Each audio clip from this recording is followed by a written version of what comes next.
Et voilà, après de longues heures de route depuis Vaduz, on est arrivé à Salzbourg. On a posé la caravane sur le parking d'une piscine pour l'après-midi et on a visité la ville. On a l'impression de franchir une étape importante dans notre voyage. On se sent dépaysé et c'est trop bien.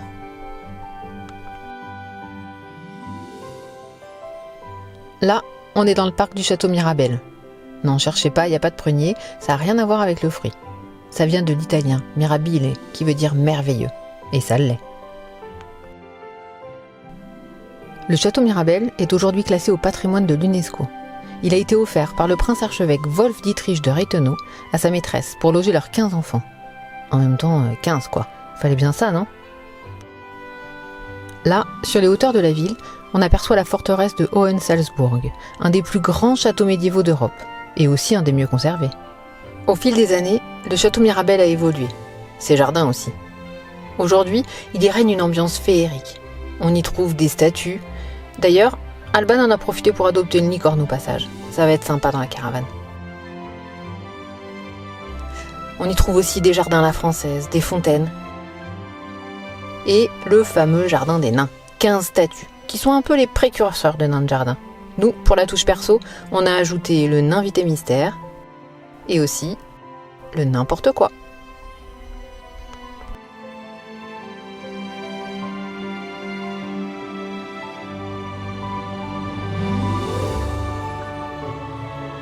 On a même eu droit à un spectacle au Théâtre de Verdure, une représentation unique qui a rencontré un franc succès.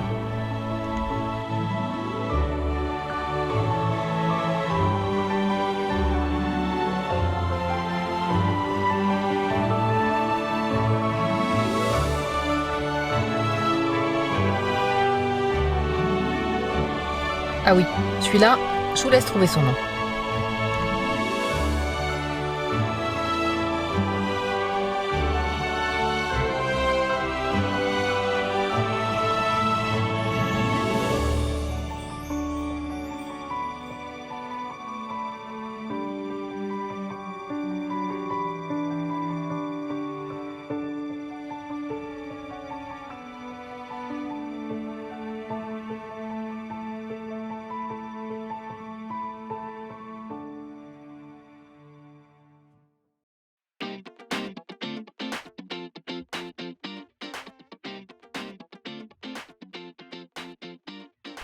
Après le parc Mirabel, on a pris plaisir à déambuler dans les rues de la vieille ville, où il règne une ambiance vraiment sympa.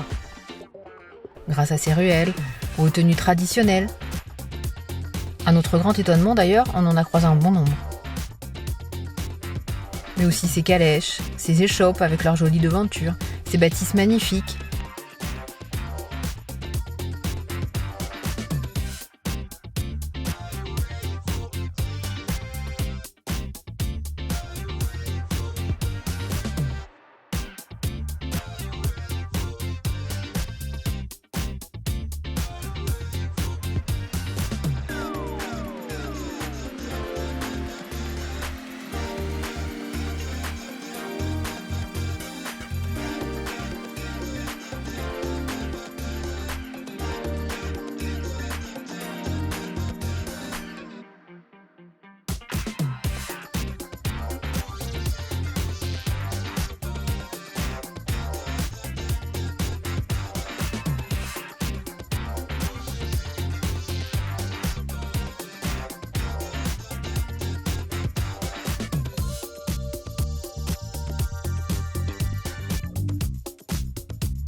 On a visité la cathédrale Saint-Rupert, dans laquelle Mozart a été baptisé et dans laquelle il a joué de l'orgue.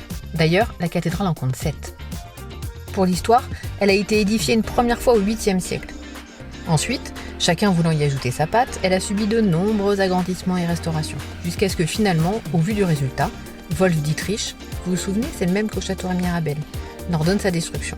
En fin de compte, c'est son successeur qui lancera la construction, et qui héritera aussi du château Mirabel, après avoir délogé la femme et les 15 enfants. On a même pu visiter la crypte. Puis, on a repris nos déambulations, et il commençait à faire faim.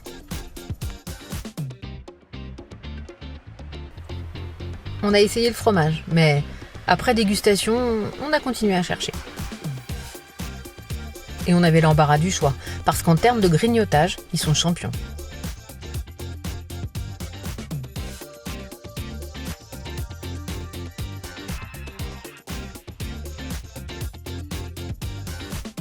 Mais un jour en Autriche, il fallait qu'on goûte les bretzels obligés. Bon bah ça, c'est fait.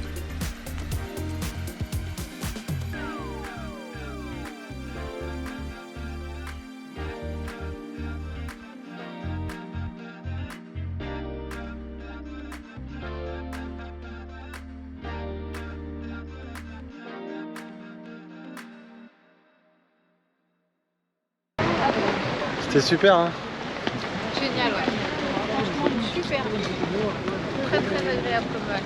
Super, vraiment génial. Ça veut dire Ça veut dire avec plaisir, de rien.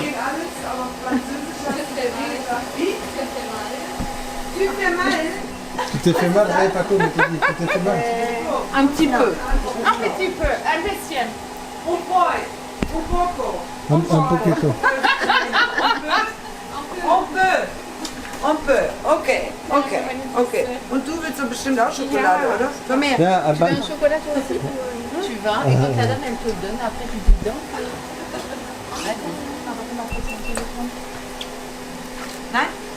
Si. Et qu'est-ce que tu dis? Merci, hein. Hat sie gesagt. Alles gut. Au revoir. À Wiedersehen. Attention. C'est passé pas comme Ben, je suis tombée dans la rue et la dame, elle m'a dit de me donner un chocolat. Et moi, je suis pas tombée, elle m'a donné un chocolat. Hello. Oh, il est beau le chien. Wow. Et voilà, après la visite de Salzbourg, qu'on a beaucoup aimé, on a récupéré notre caravane, alias Charlotte la roulotte. Et on est parti en mission spot. Et là, on a eu le temps de voir du paysage. Parce que s'il y a des pays plus faciles que d'autres pour trouver un endroit où se poser pour une nuit, eh ben l'Autriche en fait clairement pas partie. Alors on a roulé longtemps. On a cherché, roulé, cherché, essayé, échoué. Reroulé, recherché, réessayé, mais aussi rééchoué. Encore et encore.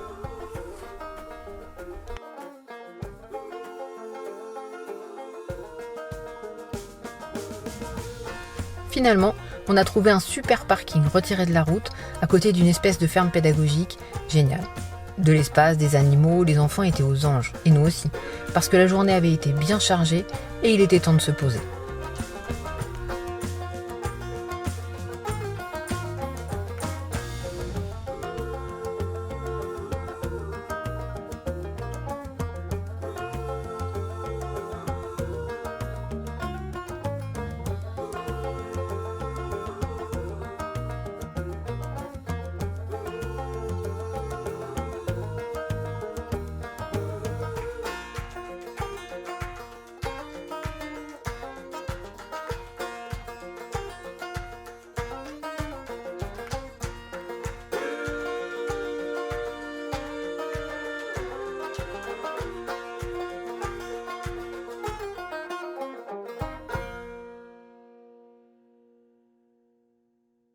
Bon, finalement, on a fini la nuit sur un parking de bord de route parce qu'on s'est fait sortir hier du premier spot qu'on avait trouvé. Avec le sourire, mais on s'est fait sortir quand même.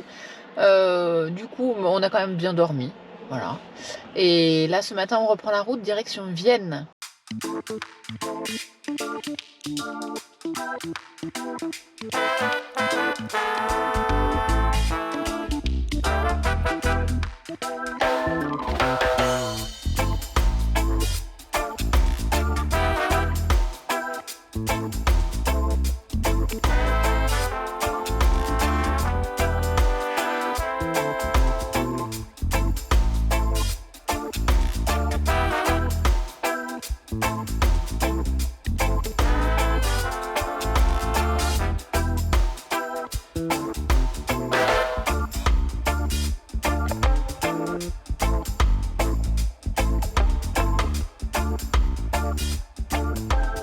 Combien tu payes le gazon? 1,21 €. 1,21 € le litre de gasoil. On en profite, apparemment c'est un peu moins cher qu'en Slovaquie. C'est quoi? C'est des petits pâtés aromatisés. Je ne connais pas. Ça, c'est des petits pâtés, je sais pas.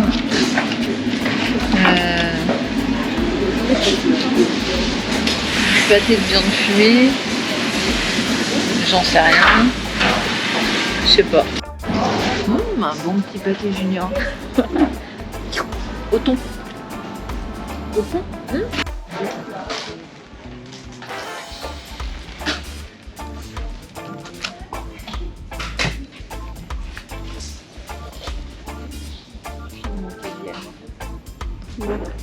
De la farmer salade. De bourse salade. Je crois que ça veut dire salade de saucisse.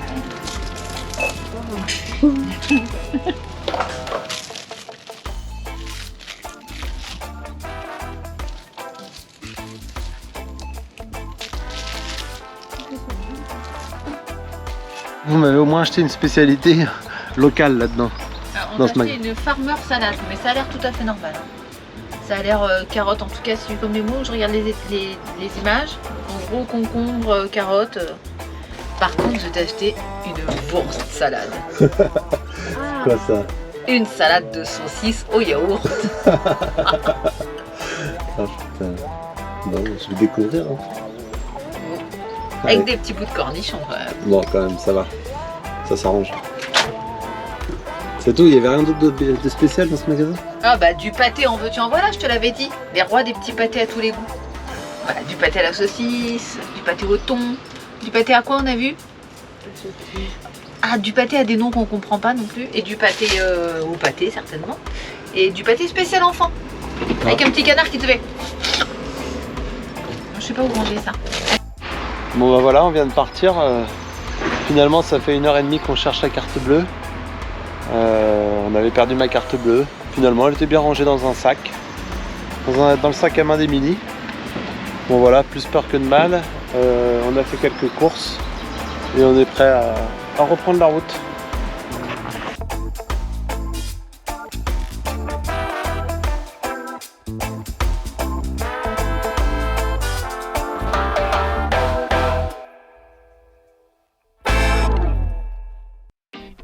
Voilà, on a fini le ravitaillement, on a mis le plein dans le 4x4, alias Luigi le HDJ, et nous voilà repartis.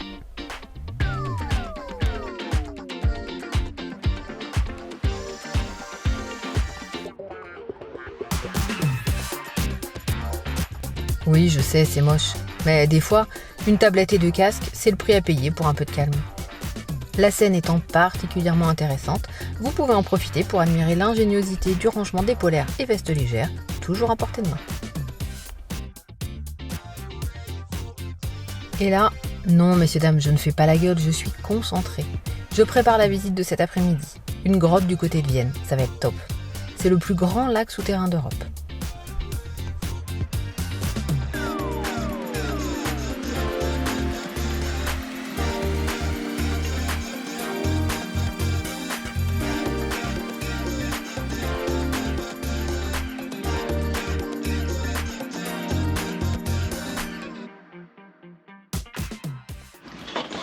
Attention. Regarde, salade de saucisses, Au cornichons, Au au yaourt. yaourt. Allez, teste-nous ça. Tu vas franco en plus. Hein. Peur de rien quoi. C'est très surprenant. Je peux goûter. On dirait de la piémontaise un peu. Hein. C'est de la piémontaise moins bien réussie. Alors, ça va hein? Ouais. Ça va, mais ça vous fait faire la grimace quand même. Ça a les le gars. goût. Non mais La ça surprend. La saucisse, elle a le goût de canard. Parce que t'aimes pas. Il y a un petit goût que je connais pas. Mais c'est bon, ça passe.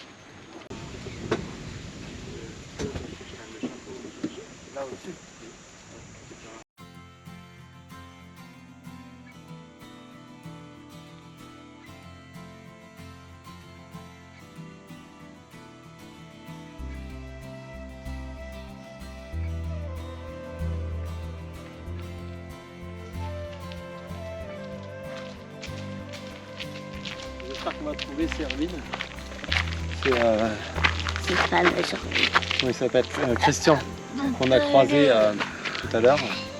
Oui, parce que alors aujourd'hui, on devait visiter un lac souterrain, le plus grand lac souterrain d'Europe. Et j'ai raté l'info, c'est fermé en fait. Ouais, malheureusement. Voilà. Ensuite, on a failli visiter Vienne, mais on s'est aperçu un peu tard que c'était trop tard.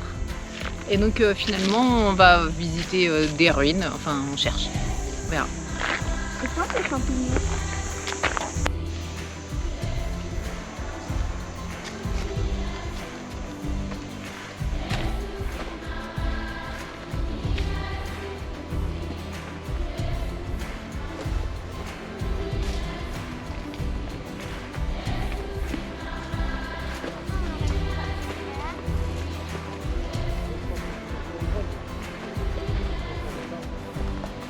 Il sort de la terre. Ouais.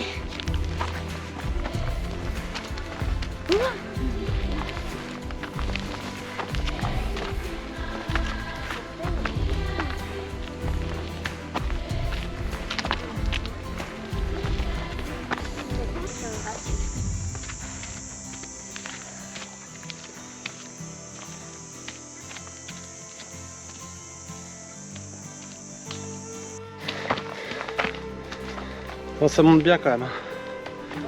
Espérons qu'on soit récompensé là-haut parce que on n'est pas sûr du résultat. On n'est pas sûr de s'être bien compris avec Christian, l'Autrichien. Voilà, en tout cas c'est beau, ça sent bon. Alors on continue. Hein. Comment ça va, Émilie, derrière? Je suis morte. Non, je suis même plus sur la caméra, je suis morte. C'est les vacances. L'odeur. L'odeur. L'odeur, ça sent le sud-est de la France. Hein. Il fait 30 degrés aujourd'hui. Aïe, ça pique, ça pique. Ça pique sur mon pied.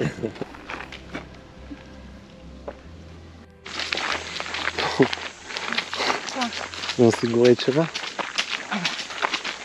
Grande spécialité. Attends. On n'est pas arrivé quand même. Ça, sur le caillou, c'est le symbole de la piste de VTT qu'on suit depuis tout à l'heure. Et encore, celui-là, il n'est que bleu. Alors qu'il existait un chemin large et facile comme celui sur lequel on est là pour les piétons. Alors, si jusque-là on se demandait si on avait compris, là, effectivement, on le sait. On n'a pas du tout compris. Parce que la petite balade d'une demi-heure dans la forêt s'est transformée en marche de 2 heures sous 30 degrés. C'est pour ça qu'on avait tous de bonnes chaussures de rando. Et de l'eau en quantité, bien sûr. Alors, heureusement qu'on a croisé ce couple en chemin, parce que je pense qu'on y sera encore.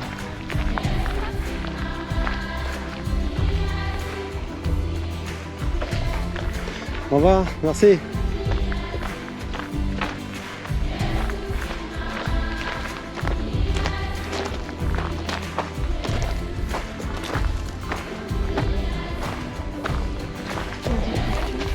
Bon, les gens nous ont indiqué pour finir, donc c'est par là, ça devrait pas tarder maintenant. Merci aux Autrichiens à leur hospitalité et leur gentillesse.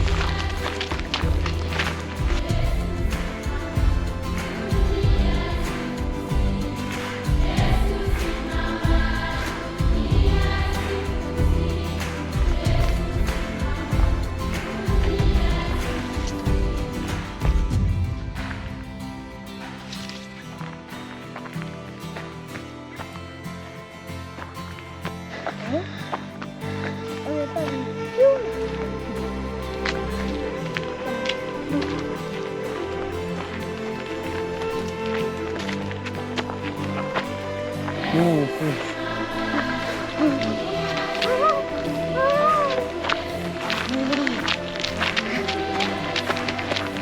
Waouh!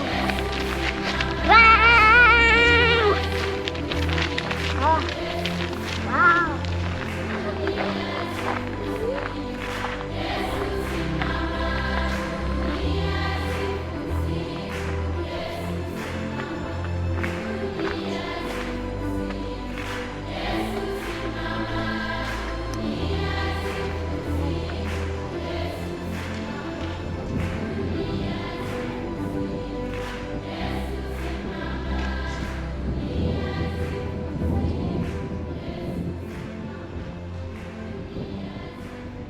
Ouh là là. Alors Ouh.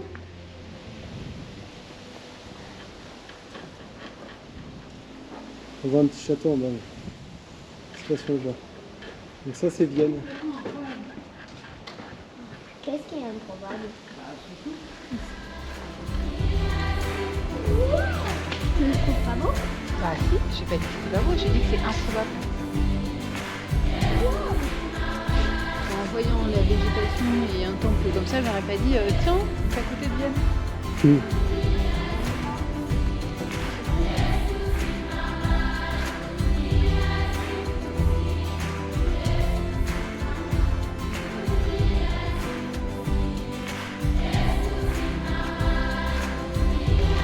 Alors, en bas Ça a l'air beau sur le côté loin et c'est beau là-bas. Très très très très beau.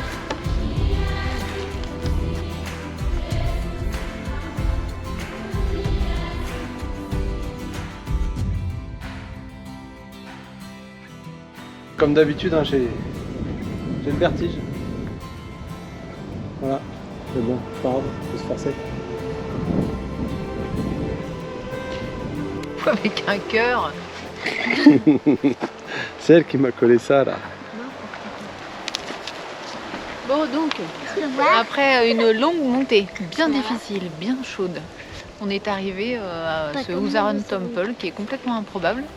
En voyant la végétation, les colonnes, jamais on n'aurait imaginé ça en Autriche. En fait, c'est le premier mémorial de guerre en Autriche. Voilà. Ça date de 1813 par le baron de Liechtenstein. Mais on n'en saura pas plus parce que mon application ne traduit pas mieux que ça. Voilà.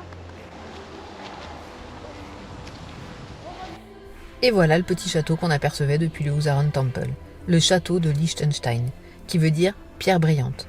Et c'est ce château qui a donné son nom à la famille de ses propriétaires, qui seront par la suite les fondateurs de la principauté du Liechtenstein.